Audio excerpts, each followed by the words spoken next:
Kawhi Leonard starting to look like his old self again. His Los Angeles Clippers hosting Jason Tatum and the Boston Celtics. By the way, Boston with a tough loss to the Golden State Warriors on Saturday. Could they get some get back on Monday? Tatum got the Celtics off to a good start, a little in and out at the rim. Meet me there if you can. Tatum for the deuce. Other end, it's PG-13 for 3. And then Paul George, floater. It's good. The Clippers are up by 6. Let's stay here in the first. Malcolm Brogdon. It's like, I'll take on whomever's in my way. Second quarter, it's Jaylen Brown. A beautiful array of moves. Ends up with JB pulling up for 2 of his 21 points. Kawhi working. Kawhi still working. Leonard had himself a game. More on Kawhi momentarily. The moment's right now. Leonard inside with the little hook shot. And then Paul George spotting up and knocking down a 3. He had 26 points. Everything's a lot easier when the claw is putting in work. Kawhi Leonard only missed 2 shots in his basketball game. 10 of 12 from the field. George, like, don't mind if I do. If that guy's going to play like that, then I'm going to play like this. Kawhi, 2 of 3 from the 3-point line. The Clippers are about to hand Boston, their biggest loss of the season. 25 points for Mr. Leonard. That's the most he's tallied all year. Also had 9 rebounds and dished out 6 assists.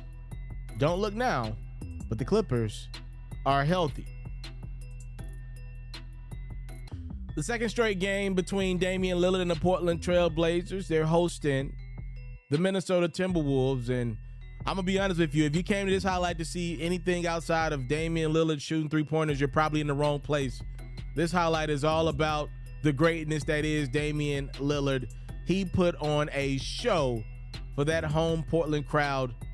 Dame knocking down many 3-pointers. You'll see more in a second. D'Angelo Russell doing all he can to keep Minnesota in this one. How about D'Lo cutting the T-Wolves deficit down to 6? But at the end of the day, Minnesota had to deal with that man.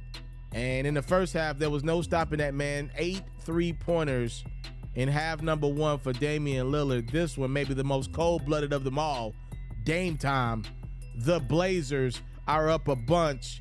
And the reason they're up a bunch is because their point guard was going off. In the third quarter, D'Lo, this time dishing up top to Rudy Gobert, the big fella, had himself a pretty good game, 16 points, 20 rebounds, but it wasn't his night. How about Jeremy Grant for Portland, 2 of his 24 points, but it wasn't his night. This night belonged to Dame Dollar. That 3-pointer puts the Blazers up by 16, and this time around, Dame's just going to walk into a 3-pointer. Okay, you start to push up on him. Then Lillard's got to show you that he can do it at the rim as well.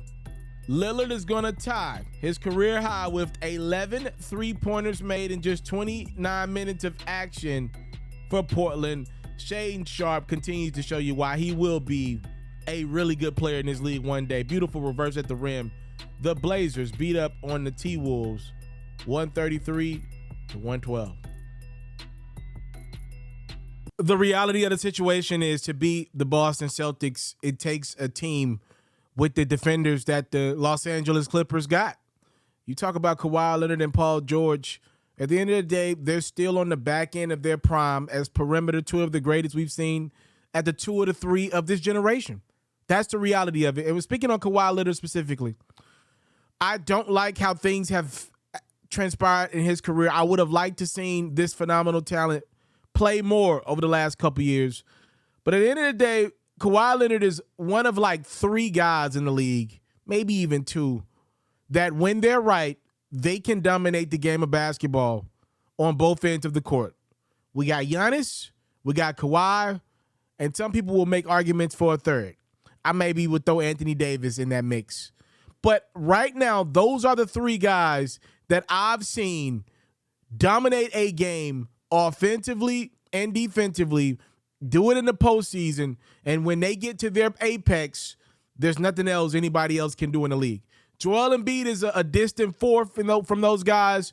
I've seen him do it on one end of the court in the playoffs, but not both ends consistently. Those three guys, though, Giannis, Kawhi, and AD, when they're right and they're clicking, they can change the game just as much defensively as they can offensively. You've seen some of the moves that Kawhi was able to pull off against the Boston Celtics in that highlight. It's just different. His pivot, his strength in the post, it's just different. There are not a lot of guys that possess that skill set. Many, if all, in the history of the game. So, whether I love the way Kawhi Leonard has played or didn't play basketball much so far this year and in the past, it is what it is. Injuries are a part of the game. When he's on that court, if he can get to that court, still one of the deadliest forces the league's seen in the last decade.